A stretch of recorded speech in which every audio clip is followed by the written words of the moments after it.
سبحان ربک رب العزت عما یصفون وسلام علی المرسلین والحمد للہ رب العالمین۔ اللہم صل علی سیدنا محمد وعلی آل سیدنا محمد مبارک وسلم۔ کل کی مجلس میں ہم نے رمضان اور قرآن کی مناسبت پر بات کی تھی کہ رمضان اور قرآن کی مناسبت کی وجہ سے ہمیں کثرت تلاوت کرنی چاہیے۔ آج تلاوت کے اثرات پر بات ہوگی کہ جب ہم اللہ کے کلام کو پڑھیں تو ہمارا دل مچلے، آنکھوں سے آنسوؤں کے چشمے جاری ہوں، جس طرح ہمارے اکابر قرآن کی تلاوت کرتے ہوئے رقیق القلب ہو جاتے تھے، ان کی آنکھوں کے چشمے ابل پڑتے تھے۔ اللہ کرے کہ ایسا وقت ہمارے اوپر بھی آئے کہ ہم قرآن پاک کی تلاوت کریں، ہمارے رونگٹے کھڑے ہو جائیں، ہم قرآن پاک کی تلاوت کریں اور اللہ رب العزت ہماری آنکھوں سے آنسو رواں کر دے۔ حدیث پاک میں آتا ہے کہ العینان لا تسمعهما النار، کہ دو آنکھیں ایسی ہیں کہ جن کو جہنم کی آگ نہیں چھو سکے گی۔ ان میں سے ایک آنکھ وہ ہے جو محبت کی وجہ سے یا خوف کی وجہ سے اللہ رب العزت کی اس کی آنکھوں سے آنسو رواں ہو جائے۔ میرے بھائیوں، عام طور پر یہ دستور ہے کہ اگر کسی ملک میں کوئی چیز نہ ملتی ہو تو باہر سے اسے امپورٹ کیا جاتا ہے، تو اس کی قیمت بہت زیادہ ہوتی ہے۔ لوگ اسے 5 گنا 10 گنا اور زیادہ قیمت بڑھا کر خرید لیتے ہیں۔ پوچھیں کہ اتنا مہنگا کیوں خریدا، تو کہتے ہیں یہ امپورٹڈ چیز ہے، ہمیشہ تو ملتی نہیں، آج مجھے مل رہی تھی میں نے خرید لی اور زیادہ قیمت دے کر میں نے خرید لی۔ اسی طرح میرے بھائیوں، دنیا کا دستور بھی یہ ہے، اللہ کے ہاں بھی دستور یہ ہے۔ یہ جو آنکھوں سے آنسو رواں ہوتے ہیں، یہ اللہ تعالیٰ نے نعمت انسانوں کو عطا فرمائی۔ فرشتوں کو یہ رقت قلب نہیں ملی، فرشتے روتے نہیں، رو سکتے نہیں، ان کے اندر یہ دائی اللہ نے نہیں رکھا، عادتی نہیں ان کی کہ ان کے دل میں نرمی آئے۔ تو جب یہ نعمت ان کو نہ ملی تو وہ اس نعمت کے متلاشی رہتے ہیں، وہ دنیا میں گھومتے پھرتے رہتے ہیں، اور جس بندے کی آنکھوں سے بھی اللہ کی محبت یا خوف کی وجہ سے آنسو بہہ نکلتے ہیں، یہ فرشتے ان آنسوؤں کو لے کر اللہ کے حضور پہنچ جاتے ہیں۔ اور اوپر کی مخلوق کے لیے یہ ایک امپورٹڈ چیز ہوتی ہے۔ جس طرح دنیا میں ہم امپورٹڈ چیز کو مہنگی خرید لیتے ہیں، اسی طرح یہ جب آسمان پر جاتی ہے تو اللہ تعالیٰ بھی اس امپورٹڈ چیز یعنی آنسوؤں کو زیادہ قیمت اور زیادہ ریٹ لگا کر اپنی رضا عطا فرما دیتے ہیں۔ یہ آنسو اللہ تعالیٰ کو بڑے محبوب ہیں۔ ایک تو ہے آنکھوں سے سیل رواں جاری ہونا، اور ایک ہے کہ چشم تر ہو جانا، اور ایک ہے چشم اتنی کم تر ہو کہ اس کی پلکیں بھیگ جائیں، آنکھوں سے آنسو باہر نہ نکلیں۔ حدیث پاک میں آتا ہے کہ روز قیامت انبیاء شفاعت کریں گے، علماء صلحاء شفاعت کریں گے، ہر ایک کی شفاعت قبول کی جائے گی، اور اب کوئی شفاعت کرنے والا نہ ہوگا، اور ایک جہنمی بھی جہنم ہوگا۔ اس جہنمی کی آنکھوں کی پلکوں کا بال اللہ کے سامنے گواہی دے گا، اے میرے اللہ، یہ شخص میری زندگی میں آپ کے خوف یا آپ کی محبت کی بنا پر ایک مرتبہ بال کے برابر آنسوؤں سے رویا تھا، اس آنسو سے میں پلک بھیگ گئی تھی، میں گواہی دیتا ہوں۔ اللہ تعالیٰ جبرائیل علیہ السلام کو فرمائیں گے اعلان کر دو کہ یہ وہ بندہ ہے کہ پلکوں کے بال کی گواہی دینے پر اللہ نے اس کو جہنم سے بری کر دیا۔ میرے بھائیو، ایک آنسو کے اندر جو اتنی کم مقدار تھا کہ پلکیں صرف بھیگیں، اس میں اتنی طاقت ہے کہ وہ انسان کو جہنم کی آگ سے بچا سکتا ہے۔ تو پھر قرآن پڑھتے ہوئے روئے اور سسکتے ہوئے روئے تو آپ خود اندازہ لگائیں کہ اس بندے کا مقام اللہ تعالیٰ کے ہاں کیا ہوگا۔ چنانچہ علماء نے لکھا ہے کہ یستحب البقاء عند تلاوت القرآن وهو صفت العارفین و شعار الصالحین، یعنی قرآن مجید کی تلاوت کرتے یا سنتے ہوئے رونا مستحب ہے، اور یہ عارفین کی صفت اور اللہ کے نیک بندوں کا طریقہ ہے۔ اللہ تعالیٰ نے قرآن مجید میں ارشاد فرمایا، اللہ نزل احسن الحدیث کتابا متشابہا مثانی تقشعر منہ جلود الذین یخشون ربہم ثم تلین جلودہم وقلوبہم الی ذکر اللہ۔ تو قرآن سن کر اہل ایمان کے دل جو تڑپتے ہیں اور نرم ہو جاتے ہیں، یہ در حقیقت دل پر قرآن مجید کی تاثیر ہوتی ہے، یہ قرآن مجید کی کیفیات ہوتی ہیں، یہ قرآن مجید کے رموز اور اسرار ہوتے ہیں، انوارات ہوتے ہیں جو بندے کے دل کو نرم کر دیتے ہیں۔ ایسے ہی پر اثر کلام کہ اللہ تعالیٰ نے ارشاد فرمایا، لو انزلنا هذا القرآن على جبل لرأيته خاشعا متصدعا من خشیۃ اللہ۔ واقعی، اور بعض مفسرین اپنی تفسیر میں لکھتے ہیں کہ مدح اللہ البقائین فی کتابی، یہ جو آیت مبارکہ ہے اس میں اللہ رب العزت نے رونے والوں کی مدح سرائی فرمائی ہے، ان کی تعریف فرمائی ہے کہ یہ وہ بندے ہیں کہ جو روتے ہیں اور میں ان کی تعریف کرتا ہوں۔ اللہ کرے کہ یہ نعمت ہمیں بھی نصیب ہو جائے، ہم بھی تلاوت کلام پاک کریں تو ہمارے رونگٹے کھڑے ہو جائیں، ہماری آنکھوں سے آنسو جاری ہو جائے۔ نبی علیہ الصلوۃ والسلام کے آنسو بھی جاری ہوتے تھے۔ ایک دن نبی کریم صلی اللہ علیہ وسلم نے یہ آیت تلاوت فرمائی، افمن ھذا الحدیث تعجبون وتضحکون ولا تبکون وانتم صامدون۔ جب یہ آیت آقا نے تلاوت اپنی لسان مبارک سے فرمائی تو صفہ کے چبوترے پر بیٹھے ہوئے طلباء، وہ صحابہ، وہ رونے لگ پڑے۔ آپ صلی اللہ علیہ وسلم نے ارشاد فرمایا، لن یلج النار من بکا من خشیت اللہ، جو اللہ کی خشیت سے روتا ہے جہنم کی آگ اس کو جلا نہیں سکتی۔ میرے بھائیو، اللہ کرے کہ یہ نعمت ہمیں بھی مل جائے، ہمیں بھی اللہ کی خشیت سے رونا آ جائے۔ حدیث پاک میں آتا ہے کہ ایک دن نبی علیہ الصلوۃ والسلام راتوں میں سے ایک رات کو قیام کے لیے کھڑے ہوئے، نوافل کے لیے۔ قام رسول اللہ صلی اللہ علیہ وسلم لیلۃ من لیالی فقال بسم اللہ الرحمن الرحیم ثم بکا۔ آپ نے تلاوت کی، شروع کی، بسم اللہ الرحمن الرحیم پڑھا اور رونے لگ پڑے۔ ثم قال، پھر دوبارہ انہوں نے وہ پڑھی بسم اللہ الرحمن الرحیم فبکا۔ جب دوبارہ پڑھی تو دوبارہ رو پڑے۔ فعادها ثم بکا، پھر اس کو دہرایا اور پھر رو پڑے۔ جب تیسری مرتبہ اس آیت کو دہرایا تو پھر رونے کے بعد آپ نے فرمایا، ویل لمن تدرکہ رحمت اللہ، اس شخص کے لیے بربادی ہے جس تک اللہ تعالیٰ کی نعمت رحمت نہیں پہنچی۔ اور یہ دہراتے رہے اور روتے رہے۔ ایک مرتبہ نبی علیہ الصلوۃ والسلام پوری رات اس آیت مبارکہ کو بار بار دہراتے رہے اور روتے رہے۔ وہ آیت کیا ہے؟ وہ آیت ہے، ان تعذبہم فانہم عبادک وان تغفر لہم فانک انت العزیز الحکیم۔ اگر آپ نے ان لوگوں کو عذاب دیا تو یہ آپ کے بندے ہیں، اور اگر ان کو معاف کر دیں تو بے شک آپ مغفرت کرنے والے اور رحم کرنے والے ہیں۔ یہ بار بار آقا دہراتے رہے اور روتے رہے۔ حضرت عبداللہ بن عمر رضی اللہ تعالیٰ عنہ سیدنا عائشہ رضی اللہ عنہ سے روایت کرتے ہیں کہ ام المومنین حضرت عائشہ رضی اللہ عنہ نے فرمایا، داخل معی فی فراشی، کہ نبی علیہ الصلوۃ والسلام میرے ساتھ بستر میں لیٹے۔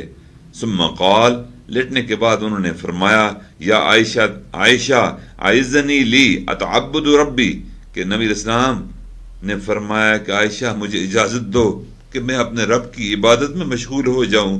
فرماتی ہیں کہ نماز کے لیے کھڑے ہوئے، حتیٰ رأیت دموہ قد بلغت الارض، حتیٰ کہ میں نبی علیہ الصلوۃ والسلام کے آنسو زمین پر گرتے ہوئے دیکھے۔ ہمارے آقا تو یوں روتے تھے، اور ہمیں روتے ہوئے عرصہ بیت جاتا ہے، ہمارا دل اتنا سخت ہو چکا ہے گناہوں کی کثرت کی وجہ سے کہ اب ہمیں رونا ہی نہیں آتا۔ میرے بھائیو، یہ تو عربی زبان قرآن مجید اترا عربی زبان میں، اور صحابہ اس کو سن سن کر روتے تھے، ان کی آنسو ان کی آنکھوں سے لڑیوں کی صورت میں جاری ہوتے تھے۔ میرے بھائیوں، عربی زبان میں عین کہتے ہیں آنکھ کو، اور ایک عین کہتے ہیں چشمے کو۔ اگر چشمہ خشک ہو جائے تو اس کی کوئی قدر نہیں ہوتی، اس طرح جس بندے کی عین یعنی آنکھ خشک ہو جائے، اللہ کے یہاں اس کی بھی کوئی قدر نہیں ہوتی۔ تو اللہ تعالیٰ سے دعا مانگنی چاہیے کہ اللہ تعالیٰ ان آنکھوں کے چشمے کو جاری کر دے۔ یہی کیفیت رونے کی صحابہ کرام رضوان اللہ تعالی اجمعین، خلفاء راشدین کو بھی حاصل تھی۔ سیدنا صدیق اکبر رضی اللہ تعالیٰ عنہ کے بارے میں آتا ہے کہ کان رجلا بکاء لا یملک دموع اذا قرأ القرآن، کہ جب بھی وہ قرآن مجید پڑھتے تو اپنے آنسوؤں کو روک نہیں سکتے تھے، فوراً رونے لگتے تھے۔ اور یہی حضرت عمر کی رضی اللہ تعالیٰ عنہ کی کیفیت تھی۔ چنانچہ ان کے بارے میں ایک صحابی کہتے ہیں کہ صلی بالناس فبکا فی قراءتی حتی انقطعت قراءتہ وسمع نجیبہ من وراء صفوف، جب لوگوں کو نماز پڑھانے لگے تو رو پڑے، یہاں تک کہ ان کی قراءت منقطع ہو گئی اور ان کے رونے کی آواز 3 صفوں تک جاتی رہی، لوگ ان کی سسکیاں سنتے رہے۔ ایک مرتبہ ابن عمر قرآن پاک کی تلاوت کے دوران جب اس آیت پر پہنچے، یوم یقوم الناس لرب العالمین، کہ وہ دن قیامت کا جس دن انسان اپنے رب کے سامنے کھڑے ہوں گے، تو رب کے سامنے کھڑے ہونے کی ہیبت ابن عمر رضی اللہ تعالیٰ عنہ کے دل پر اتنی پڑی کہ روتے روتے گر گئے۔ وَأَمْتَنَعَ عَنْ قَرَاتِهِ مَا بَعْدَهَا، اور ما بعد کی قرات نہ پڑھ سکے کیونکہ روتے روتے ان پر کثرت گریہ طاری ہو گیا۔ مزاحم بن ظفر رحم اللہ کہتے ہیں صلی بنا سفیان ثوری المغرب فقارا حتی بلغ ایاک نعبد و ایاک نستعین، فرماتے ہیں سفیان ثوری رحمۃ اللہ علیہ نے نماز پڑھائی، جب سورۃ فاتحہ پڑھتے ہوئے انہوں نے تلاوت کی ایاک نعبد و ایاک نستعین، ان الفاظ پر پہنچے تو اتنا روئے کہ ان کی تلاوت منقطع ہو گئی اور قرات رک گئی۔ فضیل ابن عیاض کے بارے میں آتا ہے کہ جب یہ آیت وَلَنَبْلُوَنَّكُمْ حَتَّى نَعْلَمَ الْمُجَاهِدِينَ مِنْكُمْ وَالصَّابِرِينَ، اس آیت پر پہنچے تو اس کو پڑھ پڑھ کر روتے رہے۔ عمر بن عبد العزیز رحمہ اللہ بھی اللہ کے ایک خاص بندے تھے، ان کو عمر ثانی بھی کہتے ہیں، کہ ان کے متعلق لکھا ہے کہ جب وہ اس آیت مبارکہ پر پہنچے، انہوں نے یہ آیت مبارکہ پڑھی فَأَنذَرْتُكُمْ نَارًا تَلَظَّىٰ، تو اس کو پڑھ کر ساری رات روتے رہے۔ کیا ان کا دل نرم تھا، گناہوں سے پاک دل تھا، اللہ تعالیٰ کی محبت اور اللہ تعالیٰ کے سامنے کھڑے ہونے کا ڈر ان کو اتنا تھا، اور اس جہنم کی آگ سے وہ اتنا ڈرتے تھے کہ اس آیت کو پڑھتے ہوئے وہ ساری رات روتے رہے۔ حضرت امام محمد رحمۃ اللہ ایک مرتبہ آیت پڑھنے لگے وَبَدَا لَهُم مِّنَ اللَّهِ مَا لَمْ يَكُونُوا يَحْتَسِبُونَ، تو وہ بھی قرآن مجید کی اس آیت مبارکہ کو پڑھ کر رونے لگ پڑے۔ اکابرین میں سے ایک بزرگ تھے، انہوں نے قرآن مجید کی آیت مبارکہ پڑھی وَإِن مِّنكُمْ إِلَّا وَارِدُهَا كَانَ عَلَىٰ رَبِّكَ حَتْمًا مَّقْضِيًّا، انہوں نے اس آیت کو پڑھا اور رونے لگ پڑے۔ قرآن کی تلاوت سے صحابہ کرام سارے کے سارے اور اکابر روتے تھے، اس لیے جب نبی علیہ الصلوۃ والسلام مرض الوفات میں تھے، حضرت عائشہ صدیقہ رضی اللہ عنہا سے کہا کہ ابو بکر کو کہو کہ وہ امامت مسلمانوں کی کرے نماز کے اندر، تو انہوں نے جواب دیا ان ابا بکر رجل رقیق، ابو بکر دل کے بڑے رقیق ہیں، اذا قرأ غلبہ البکا، جب قرآن پڑھیں گے تو ان پر رونا غالب آ جائے گا۔ یہ حضرت عائشہ صدیقہ رضی اللہ عنہا نے اپنے سرتاج کو فرمایا۔ اور اسی طرح حضرت عمر کے بارے میں آتا ہے کان فی وجہ عمر بن خطاب اسودان من البکا، حضرت عمر کے رخسار پر کثرت سے آنسو بہانے کی وجہ سے 2 کالی لکیریں لائنیں پڑ گئی تھیں۔ حضرت علی کے بارے میں آتا ہے کہ آپ محراب میں اس طرح شدت گریہ طاری ہوا، رونے لگ پڑے کہ آنسو ان کی داڑھی مبارک کے اندر سے گر رہے تھے۔ ایک قاضی تھے، بصرہ کے، بہت متقی اور پرہیزگار تھے۔ زرارہ بن اوفا ان کا نام تھا۔ ایک دفعہ تہجد میں وہ تلاوت کر رہے تھے تو اس آیت مبارکہ پر پہنچے، فَإِذَا نُقِرَ فِي النَّاقُورِ، تو اس کے پڑھتے ہی وہ گرے اور ان کی وہیں وفات ہو گئی۔ ہمارے امام اعظم رحمۃ اللہ علیہ کے بارے میں آتا ہے تو ایک مرتبہ انہوں نے وَامْتَازُوا الْيَوْمَ أَيُّهَا الْمُجْرِمُونَ، یہ پوری رات اس آیت کو پڑھتے رہے اور روتے رہے، پوری رات گزار دی اور روتے رہے۔ میرے بھائیو، ہم بھی قرآن پاک تراویح میں سنتے ہیں، کیا ہمارے اوپر یہ کیفیت آتی ہے؟ ہم اپنے دل میں جھانکیں کہ آج ہم وہی قرآن پاک کو سنتے ہیں، ہمارے دلوں پر اس کا اثر کیوں نہیں ہوتا؟ قرآن پاک کی ایک سجدہ تلاوت والی آیت ہے، اس کا میں ترجمہ پڑھتا ہوں۔ اس کا ترجمہ ہے کہ جب رحمان کی آیتیں پڑھی جاتی ہیں تو وہ روتے ہوئے سجدے میں گر جاتے ہیں۔ یہ مومنین کی صفت اللہ تعالیٰ نے بیان فرمائی۔ ایک مرتبہ کسی تلاوت کرنے والے سے ایک بزرگ نے کہا کہ یہ آیت سنی، سجدے میں چلے گئے۔ بعد میں کہنے لگے کہ بتاؤ کہ اس آیت کو پڑھ کر سجدہ تو ہم نے کر لیا، مگر اللہ نے فرمایا کہ روتے ہوئے سجدے میں جاتے ہیں۔ کاش ہم زندگی میں ایسا بھی سجدہ کریں کہ جس میں ہم روتے ہوئے اللہ تعالیٰ کو سجدہ دیں۔ ایسی زندگی میں میرے بھائیو اللہ کرے کہ ایسا سجدہ ہمیں بھی ایسا نصیب ہو کہ اللہ تعالیٰ جس کی تعریف قرآن پاک میں ارشاد فرماتے ہیں۔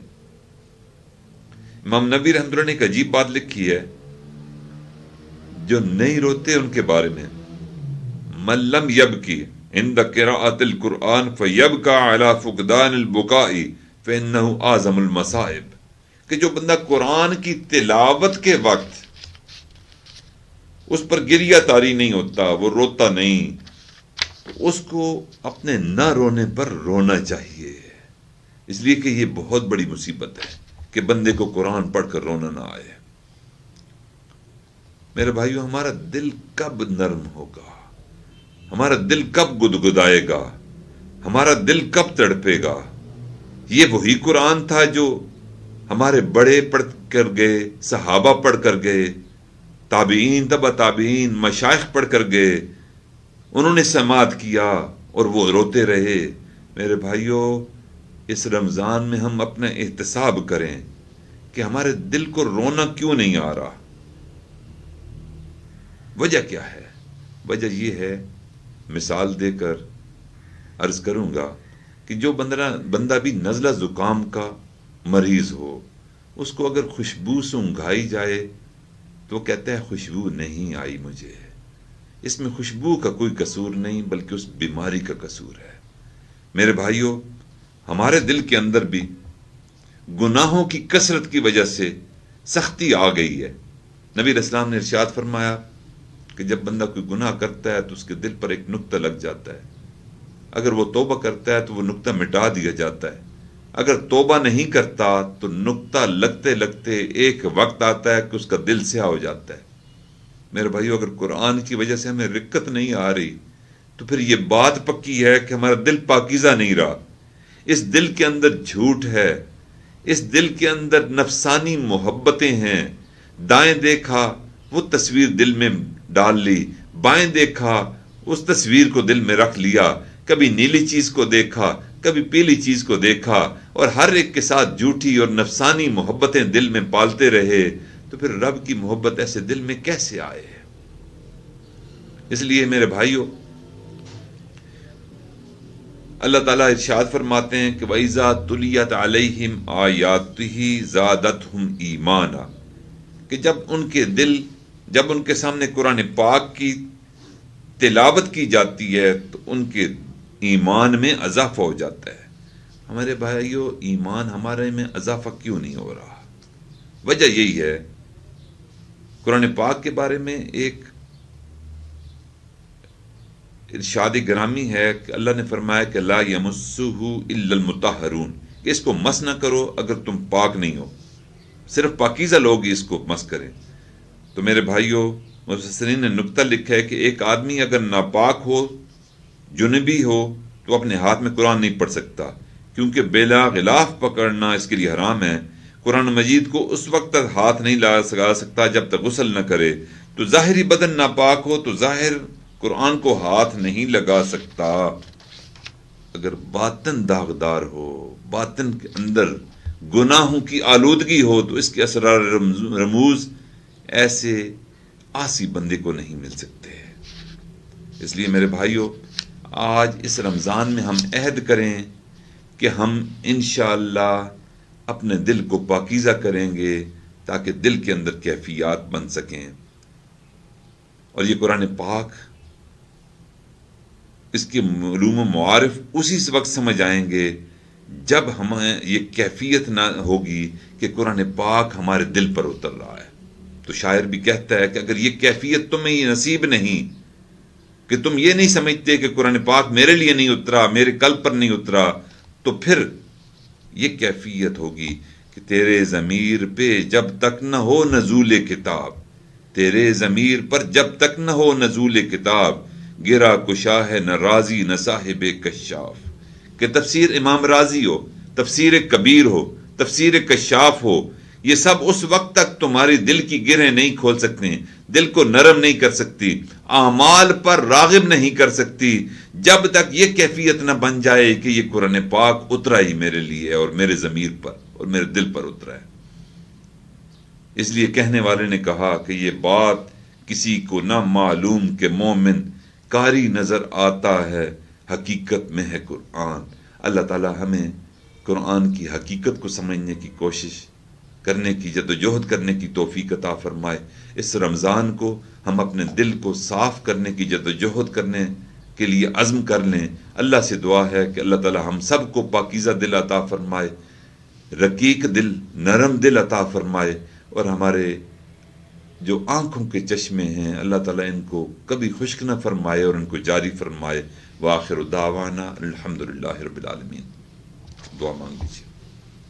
سبحان ربی الوہاب، اللہم صلی علی سیدنا محمد وعلی آل سیدنا محمد وبارک وسلم۔ ربنا آتنا فی الدنیا حسنہ وفی الآخرۃ حسنہ وقنا عذاب النار وادخلنا الجنۃ مع الابرار۔ یا عزیز یا غفار یا ارحم الراحمین، یا اللہ ہم آپ کے عاجز مسکین بندے ہیں، ہمارے گناہوں کو معاف فرما، خطاؤں سے درگزر فرما۔ یا اللہ مہربانی فرما، نظروں کو پاک فرما، دلوں کو صاف فرما، سینے میں اپنی محبتیں پیدا فرما، اپنے عشق کی آتش سے ہمارے قلوب کو روشن فرما، نبی علیہ الصلوۃ والسلام کی محبت سے ہمارے دلوں کو منور فرما، اس قرآن کی محبت سے ہمارے دلوں کو نرم فرما، آنکھوں کے چشموں کو جاری فرما۔ میرے مالک قرآن کے رموز و اسرار سمجھنے کی توفیق عطا فرما۔ اے کریم آقا بیماروں کو شفا عطا فرما، بے روزگاروں کو روزگار عطا فرما، بے اولادوں کو اولاد نرینہ عطا فرما۔ اے میرے مالک رزق میں تنگی کے شکار لوگوں کو رزق وسیع عطا فرما۔ اے میرے مالک اس وبا کا خاتمہ فرما۔ کرونا کی وجہ سے جو متاثر ہیں ان کو صحت کاملہ عاجلہ مستمر عطا فرما۔ بہت سے لوگوں نے فون کر کے یا اللہ دعاؤں کے لیے بیماریوں کی وجہ سے، وبا کی وجہ سے کہا، یا اللہ سب کو صحت کاملہ عاجلہ مستمر عطا فرما، سب کے دکھوں کا مداوع فرما، سب کی یا اللہ دیرینہ خواہشوں کو پورا فرما۔ اے میرے مالک اس رمضان کو ہمارے لیے ماہ غفران بنا، نجات کا ذریعہ بنا، بخشش کا ذریعہ بنا، اس دنیا اور آخرت میں عزتوں کا ذریعہ بنا۔ یا اللہ ان لوگوں میں شامل فرما جن کو آپ نے اس رمضان کی برکت کی وجہ سے یا اللہ اپنی رضا عطا فرمانی ہے، یا اللہ ان میں ہم سب کو بھی شامل فرما۔